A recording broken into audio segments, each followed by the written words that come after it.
Hello and welcome back to another episode of Beyond the To-Do List. I'm your host, Eric Fisher, and this is the show where I talk to the people behind the productivity. This week I'm talking to Jeremie Kubicek, co-author of the 100X Leader, How to Become Someone Worth Following. And like you, when I heard about this being a leadership book, I thought to myself, do we really need yet another leadership book? And rightfully so, because a lot of books on leadership have been written. However, I was pleasantly surprised by the content of this book, and in fact, I think it's probably one of the best, if not the best, books on leadership out there. And there are some really good reasons, but I'm not going to share those with you just yet. I'll just say you'll have to listen to the conversation to find out why. But I will tell you that Jeremie is the founder of Giant, which is most notably known probably, or at least how I know them, known for putting on the Catalyst conferences as well as LeaderCast, has been involved with John Maxwell, and he is a self-identified liberator, which I love that phrase, by the way. But ultimately, let me get out of the way so you can listen in on this conversation with Jeremie Kubicek. Well, this week it is my privilege to welcome to the show for the very first time, Jeremie Kubicek. Jeremie, welcome to the show. So good to be with you, Eric. I could go into a ton of different directions here as to describe you, but ultimately I'll leave that for the intro that people just heard. And let's just say there's a brand new book out. This is not your first book. And honestly, a book about leadership seems to be something that a lot of people out there would be like, really? Another book about leadership? But this is not your average book about leadership. So I'd love for you to differentiate why the 100X Leader is not your average, other than it being 100 times better, but that's not even the right way that that's interpreted. So we'll get into the meaning behind that, but why it's 100 times better than any average leadership book out there. So I've been in the leadership space for so long, and there's so much jargon about leadership. It's a generic term to so many people. And what we did is we got to the point, Steve Cochran and I, of breaking down leadership to get to the real essence, but to make it, let's just say the code word in 100X is very, very different, because we found that most leaders are 75 plus leaders. Meaning they're 75% healthy, generally healthy, and they add value to people. But the problem with leadership is meant to be about multiplication and scale, and it never, ever gets talked about. So getting people to 100% health and teaching them to multiplication is the ultimate scale of leadership. And that's why it just never gets talked about. Yeah, you're talking about the health and the multiplication, which is great. Yeah, because you think about, if you think about leaders in life, there's some that are 40 and divisive. They have a big division sign. They're not very healthy, and they multiply division. Some are 60 negative. So they're just, they subtract every time you're around that person. You feel like they've taken something from you. So we find that most people aren't 40 divide or 100X. Most leaders are 60 negative to maybe 75, 80% positive. But it's the difference that the 100X leader is someone literally who we use the analogy of the Sherpa. And I think that actually helps, because a lot of times there's even servant leadership, and the word servant actually doesn't help because people have a misnomer of that word.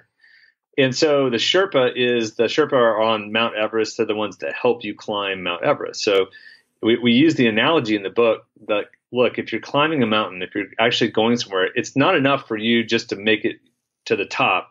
You actually had help along the way anyway.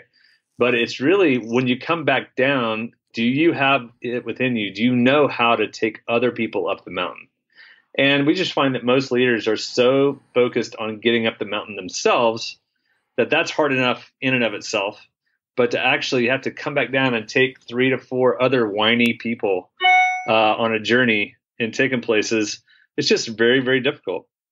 I love that you said servant leader, because that almost has become useless terminology, like the language that you were talking about, where, group that in with guru, with ninja, with thought leader, or even now the modern one, which is kind of, which doesn't hold like wisdom to it, but it's influencer. And right. Sherpa stands out to me. At first I thought Sherpa, well, that's just another one of those words. But once I started hearing you describe what it is, describe becoming one as well as then acting one out, and actually the fact that some people are even like born as a Sherpa in a weird way, although Not really in this sense, but sort of the high altitude thing. Yeah, and it's really about acclimation. I've been spending a lot of time talking to Sherpas and climbers on Mount Everest, and some listeners might have climbed or climbed the 8,000 meter plus mountain, but it's impossible to get to the top without help. So a Sherpa, in essence, they're fully acclimated. They can go ahead, they can go behind, and they've learned how to support and challenge a climber. So we just took that vernacular and that concept into leadership, saying, look, if you're a Sherpa for someone, then they need to know that you're for them first and foremost. You need to calibrate high support and high challenge to help them get to the next level, and then you need to be able to show them what's undermining their influence or what would keep someone from getting to the next level. And we just found that most leaders, the jargon doesn't get the specific. It doesn't actually give you practical tools to do something with. And once you figure out what your tendencies are, and once you understand who you're leading, then we actually in the book give really, really practical tools to help you climb and help other people get to the next level. So actually, I haven't fully given the title away just yet. So let's say that right now. It's the 100X Leader. And then the key subtitle, How to Become Someone Worth Following, which is what you're indicating here as a Sherpa when we're talking about this role of being a Sherpa, this metaphor of climbing or literal climbing, I guess it could be. But it's that guiding, not only of having done it before yourself, but also then being able to bring people along that climb as well with you. That's right. And so we use a key visual. So we found that in most of the leadership language, and that's why I think you're pointing out the book is so unique, because we use visual pictorial tools throughout the whole time that you can remember and that you can pass on and train other people on. But one of the tools is called the 5 circles of influence, and it's the idea of intentional versus accidental, and that most leaders are accidental. For instance, most parents are accidental. We hope our kids grow up. We hope they have the right teachers. We hope their friends are good. We hope that blah, blah, blah. Well, living intentionally with your kids versus accidentally, there's ramifications for that. And so same way with leadership is like most leaders are accidental because you just wake up and do what's in front of you. And so to intentionally understand how do I get people up to the next level means that you have to learn how to liberate people. And that's the verb that we use. And the idea of liberation is fighting for their highest possible good. And so what we did is we take people through a test of the 5 circles to go, some people can be abdicating to themselves. They can be dominating their family. They can be dominating a team. They could be protecting in the organization, and maybe they're a liberating leader in the community because they get money to the Boys and Girls Club. So it's this like incongruence that we kept watching, that a leader might be really good in one circle and really bad in another circle, and so they're really hypocrites from that perspective. And the reality is, I've been a hypocrite for a lot of years because I've been inconsistent in certain circles. And it was just years ago, probably 7-8 years ago, where I finally just looked in the mirror and was like, I want to be intentional in every level and every circle of influence. And that was a game changer for me. It actually changed the way that we started living, leading our kids, leading our team. And we started practicing putting these tools in place for ourselves, not just writing them as some shtick. So this is like stuff that we've been practicing ourselves, and it's been working. So that whole health of you yourself first, and I'll go there. We both know Michael Hyatt, and one of the things he says often is this idea of being able to put on your own oxygen mask first. Like on a plane, they tell you to do that because if you don't have oxygen coming to you, you can't help other people. And then I caught the oxygen reference as I was thinking about that going through the book, and I said, ooh, Sherpas at high altitude and oxygen, like that fits here somewhere. That's right. Yeah, we use the phrase, you can't give what you don't possess. So you to become someone worth following versus someone that people have to follow. And I just think that most of us would admit, most of the leaders we've been around, we've had to follow them. We wouldn't want to follow them. And we would make the correlation that that's directly tied to someone's view of being intentional versus accidental. And it's also tied to their view of looking in the mirror, seeing that they have broccoli in their teeth and wanting to do something about it and actually taking the broccoli out. And so self-awareness is the key to that, to becoming 100% healthy. And knowing yourself, knowing your tendencies, understanding the patterns and the actions and making changes on your patterns is the key to becoming someone worth following. So obviously, before you can be someone worth following, you have to become someone worth following. And that's not saying we don't already have some inherent followability. I don't know if that's even really a word, but it is now, trademark. And by the way, I do want to call out here that 100 number that we've thrown around a few times now. This is where we get this from. This 100. It's the health meter. It's the, taking stock of who you are and where you are right now before.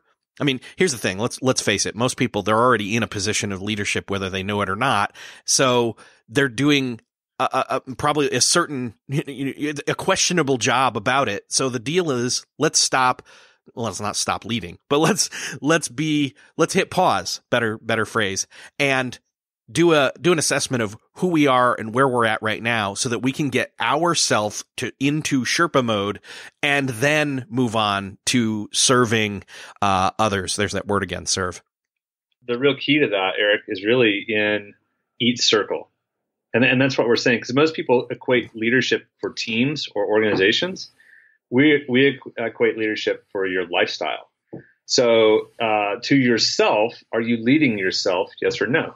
Or are you abdicating yourself?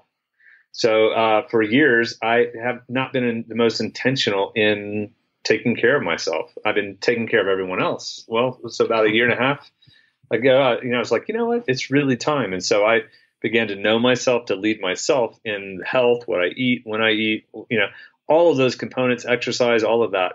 So that is a key component to leadership as well. Because if you're not leading there, then you may not have the influence you want in other categories. Fast forward to your family, you do the same thing. And I realized years ago that one of my kids I was liberating, meaning I was providing appropriate support and challenge. But to my son, I was dominating. I was bringing too much challenge and not enough support.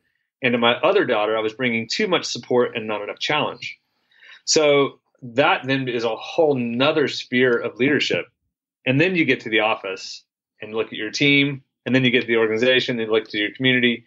That's what we're after. We're saying basically, we want to help you. We want to be your Sherpa through the book to help you climb every mountain here, yourself, your family, your team, and community, and so forth. And that's where most people only think of leadership in the workforce, and they don't take it home with them. There's often leaders who we're forced to follow versus that we want to follow. And often, though we want to be someone worth following, we've potentially been promoted within and maybe feel like we're not up to the challenge. And we wonder, why am I worth following? Am I worth following? How much mastery of what I'm supposed to be leading these people, my team through, do I have to have in order to do that? And I think that one of the places we can potentially get confidence in is stepping back for a second and saying, well, that's my family, that's my team, that's, me being part of the organization that I've been, promoted up into. But if you look at those 5 rings of the circle, stopping and saying, what does it look like to be followable? Or where am I at in terms of my leadership skills, and being intentional in those circles is where we can start to say, wait a second. No, I am a Sherpa, or I know how to get there now. Absolutely. Yep. And that is the journey. And there's a lot of death. It's kind of interesting. The higher you go in Mount Everest, the more you die. And it is kind of true to go, you get there because there's not as much oxygen. And so it just gets harder and harder. And yet once you've done it, it gets easier and easier. And so the idea of developing other people, another metaphor that we use, Eric, is inside a culture that if you're a leader, then you're responsible for the culture. And culture is the atmosphere. And that's the way that we describe it. And so it's the atmosphere. So if we shift metaphors to a garden, then a employee is a plant. and a plant is someone that works for you or with you, then that employee, it has the opportunity. Does it want to grow? Of course the plant wants to grow. And do you want it to grow? Hopefully. So whose responsibility is it to grow? The idea is both. It's the plant and yours. So if you're going to be a green thumb, if you're going to be if you're going to liberate a plant, it needs enough water, it needs enough sun, it needs enough, soil, all of that. And so you have to build the right culture for it to grow. And so I was with a leader today, and one of the leaders that I work with, and I personally work with a handful, just for a lot of R&D for the content. We have a team of leaders that we certify people, or we have giants who work with companies. But this leader, he had the aha. He goes, I think I'm just realizing, and he's like, by the way, he's 55. He's been leading as a CEO for 25 years. He goes, I think I'm just realizing that I treat all my employees the same. I lead exactly the same way. It'd be like having plants and they water all the plants exactly the same. And I'm like, yeah, absolutely. So he is a 75 plus leader, good leader who adds value, but he has not learned how to multiply. And so I had to give him the understanding of you have to know yourself to lead yourself, but you also have to know your team to lead your team. And each team member needs different water, different sunlight, different soil. And that, I think, right there is how we, can deal with sounds like you put up with, sorry, how you can grow your team members by using the support challenge matrix. You kind of alluded to this earlier when it comes to your kids. Let's talk about this for a second. This high support and low support crossing a line with low challenge and high challenge. If people can kind of visualize, two lines that are crossing each other like a plus sign, and you've got those two spectrums there. Well, four spectrums, I guess, in a way, and four quadrants. Yeah. So if you think of high support, high support is serving. It's equipping, it's helping you. So let's say, Eric, we work together, and let's just say if I knew you really, really well, I know we know each other, but if I really knew you, to go, what type of support do you need? What do you need from me? How can I serve you, equip you, help you do your job? And then what's the challenge that you need? So it's like the best coach you've ever had. They're so for you, but they also made sure that you became the best you could possibly be. So that challenge component is really, really significant. So high support and high challenge need to go together. You need to establish support first. Some of us have a tendency to challenge first and then try to bring support, but that person never really feels our support. So they always feel challenged by us. And when we do, we create a culture, that atmosphere of fear and manipulation. And so they're always afraid of us. They never can fully trust us. So we're not necessarily someone that people want to follow, but they have to follow us. So they kind of put up with us. At the other end of that person that's more protecting, it happens at a lot of nonprofits, a lot of churches, a lot of, feeling cultures, which is basically high support, a lot of rah-rah, a lot of excitement, but not much challenge. So there's a lot of hinting. So, hey, Eric, big week next week. Are you ready? And there's like this hinting that goes along with it of like, I have expectations that you don't know and you're going to miss them and I'm going to be bitter. And so that happens so often. And so we basically ask people, look, what's your tendency? Do you tend to being more challenged than support? If that's the case, then you need to ask people what support looks like. Hey, look, I know I can get intense. I know I have these expectations. How can I help you? How can I equip you and support you? What do you need to do your job really well? You know where we want to go. I just need to do a better job of supporting you. So by doing that, then people have trust. They start believing their influence returns. Or conversely, on the other side, if you support people but don't know how to challenge, then share expectations. Hey, look, Eric, next week, it's a big week, I know, but I'm really nervous about X, Y, and Z. Can you make sure that we hit these things and then we'll talk about them? So if we learn how to calibrate both of those really, really well, then people will start to trust us and we'll become someone that people want to follow because they trust our leadership. And oftentimes it's just one person is skewed heavily on left or right and haven't calibrated both of those together. Does that make sense? Totally. And, as I was going through this section of the book, and then later come across this talking about managing expectations when it comes to the culture, it kind of hit me that it's like, well, the culture, and you've even spoken about this earlier when you're talking about creating the atmosphere, which is your culture, that you're almost doing that culture on an individual level with every single person in your organization or on your team. Like your team, if you think about it, you yourself first are one cell of the organization. Then there's a bigger cell made up of the team. And then those teams make up the organization. So really these things all kind of cross-pollinate. There's the gardening metaphor again. So absolutely. And that's where you have to know the tendencies. We created something called the 5 voices, which is, we can talk at another time, but that was really taking personality and making it, taking Jungian typology, where Myers-Briggs comes from, and making it simple. Well, that helps people know people. Well, once you know tendencies, if they're more of a thinker or a feeler or so on and so forth, then you know what their tendencies are. Thinkers tend to over-challenge. Feelers tend to over-protect and over-support. And so by understanding both of them and learning who people are in your life, then you can begin to lead them differently. We're working with a number of college athletes, and we worked with a number of coaches. And, coaches have a style, and some of them are grumpy and they kind of yell and they do the same thing. And we've shown them, did you know you're only 33% effective in your communication? And we're like, what if you were 85% effective? Do you think that could change? Do you think that could help you win?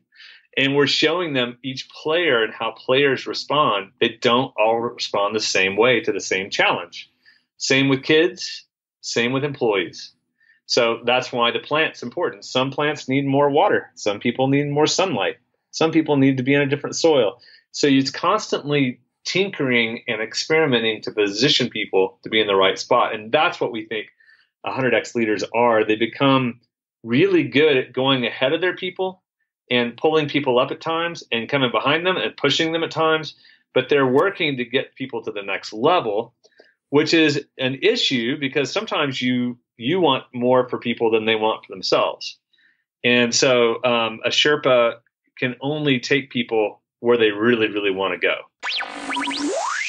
This episode's also brought to you by ZipRecruiter. Hiring can be challenging, but there's one place you can go where hiring is simple, fast, and smart. A place where growing businesses connect to qualified candidates. That place is ZipRecruiter.com/beyond. ZipRecruiter sends your job to over 100 of the web's leading job boards, and with their powerful matching technology, ZipRecruiter scans thousands of resumes to find people with the right experience and invite them to apply for your job. And ZipRecruiter is so effective that 80% of employers who post on ZipRecruiter get a quality candidate through the site within the first day. Right now, my listeners can try ZipRecruiter for free at ZipRecruiter.com/beyond. That's ZipRecruiter.com/beyond.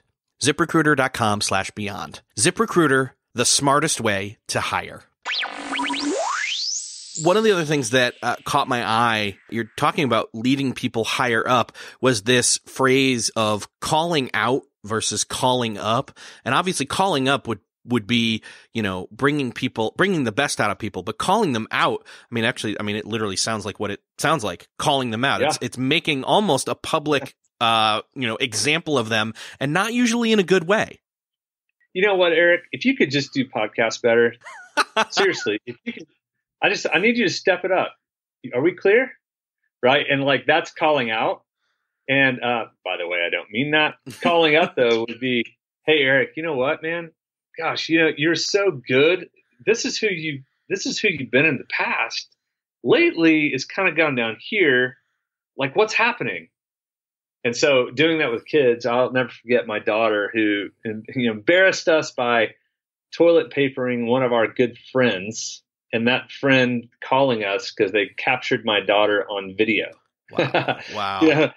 And you're like, oh, yeah. Well, my daughter had just told me a week or two before, Dad, going in, and this was when she was a lot younger, but in this next school year, I really want to be a leader and I want to lead. I want to be a part of student council and do all these things. And So, and it's not that big a deal. It was toilet paper, but it was an opportunity to call her up. I wanted to call her out going, do you understand how this affects our friendship? And you said this and blah, blah, blah, blah, blah. But instead I used her words to call her up. And so I was like, Kate, this is who you are. Remember, you told me this is who you wanted to be. So how does this help you become that? And the key here, and I think this is what I'd want every listener to get. The key is that most leadership, most language is subjective. It's nagging, it's judgment, it's harsh. It's like, yeah, these phrases that aren't constructive versus objective language, calling someone up, giving them a tool that I can look at and say, you know what, Eric, sometimes you have a tendency to bring a lot of support, but sometimes people don't know your expectation. You need to share that challenge a little bit more. So by giving that, it becomes constructive and helpful and prescriptive.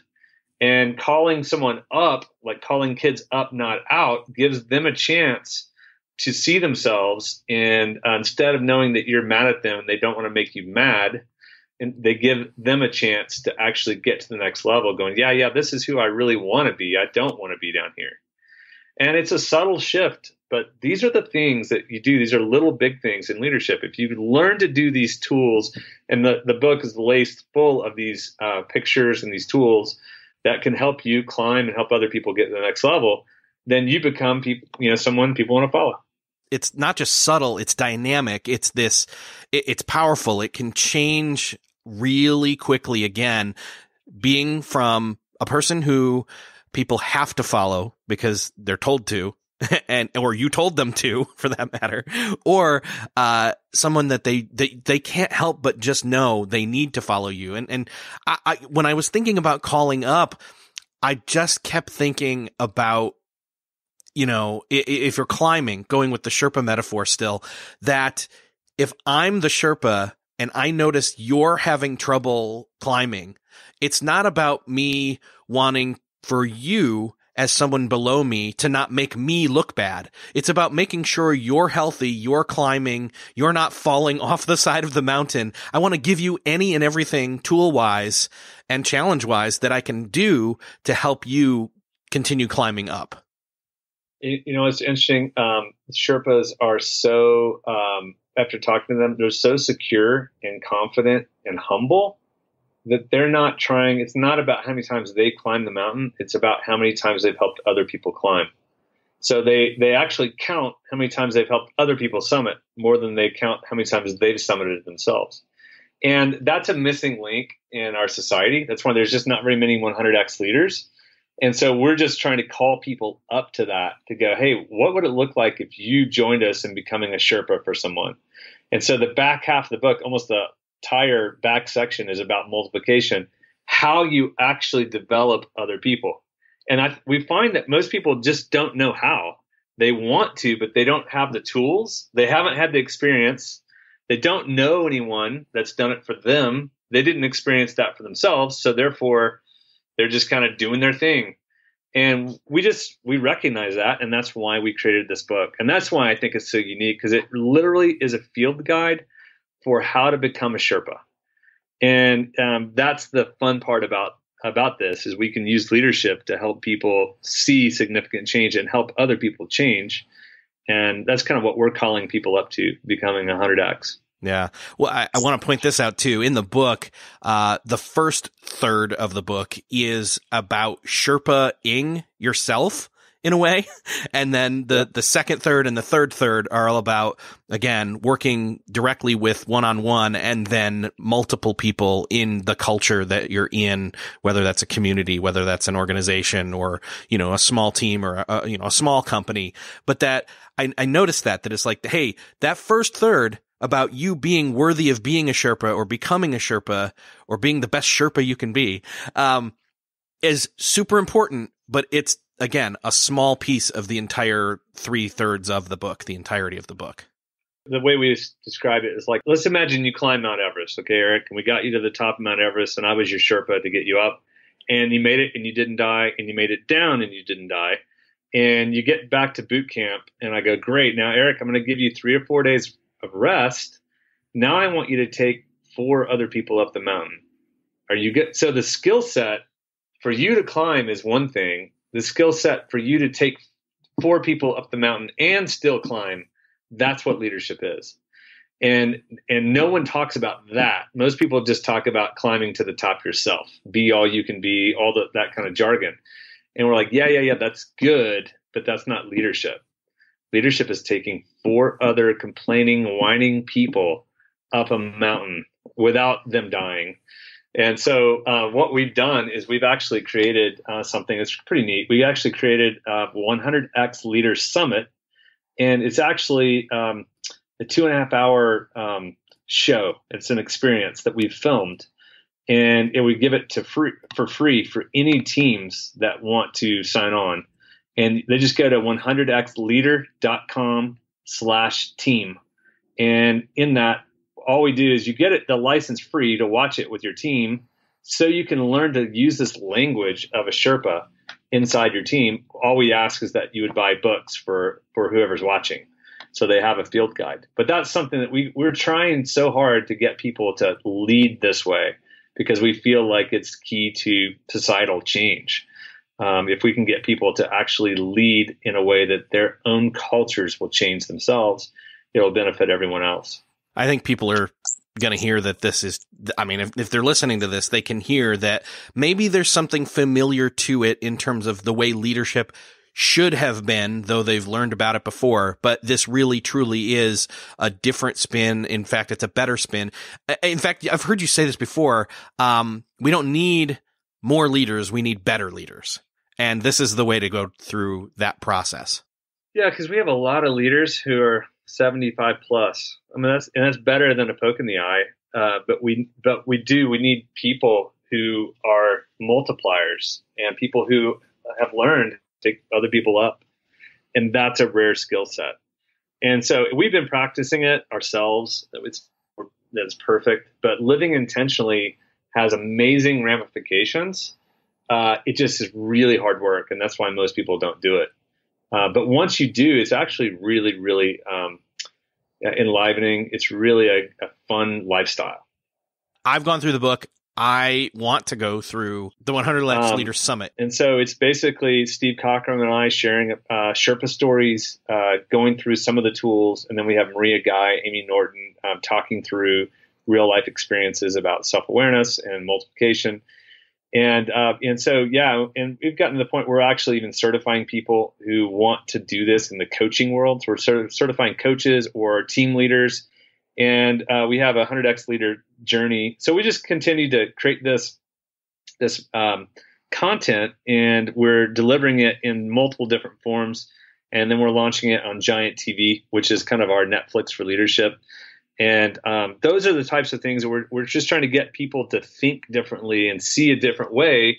But you almost have to break down leadership into really specific tools. And again, I felt like it's just been too generic and too much jargon and not enough substance. People, if they're interested, obviously the best place they can go is 100xleader.com. That's where people can get the first chapter of the book for free. They can then also, that's where they'll find out more information about the summit. And this show right now is dropping just in time for the book to be coming out. So you should be able to just go grab it and then prove that you got it and then get in on that summit for free. And it's going to be awesome. I can't wait to go through it. Yeah, thank you, Eric. It's really fun. It's a fun way. With all my years of leading the Chick-fil-A Leader Cast, the Catalyst conferences, I'm like, you know what? What if we created something that was just literally for free that people can utilize for their team because we believe in this mission? Yeah. So, well, Jeremie, it has been awesome talking with you. We're going to have you come back on again soon. But until then, again, everybody go over to 100xleader.com to grab the book or grab the first chapter and check it out a little bit further. And I'll link it up in the show notes. Jeremie, thanks for being here. Man, Eric, thank you. I sure appreciate you. Appreciate everyone listening and wish you all well. Well, that's it for another episode of Beyond the To-Do List. I hope that you enjoyed this conversation with Jeremie Kubicek. I know that I had a great time talking with him. I hope you can see now why I refer to this book as probably one of the best leadership books that is out there. And again, make sure to go to the show notes at beyondthetodolist.com/265, where you'll find the links for this as well as the summit Jeremie mentioned. And if you know of somebody who needs to hear this episode, share it with them from those show notes. And with that, thanks for listening, and I'll see you next episode.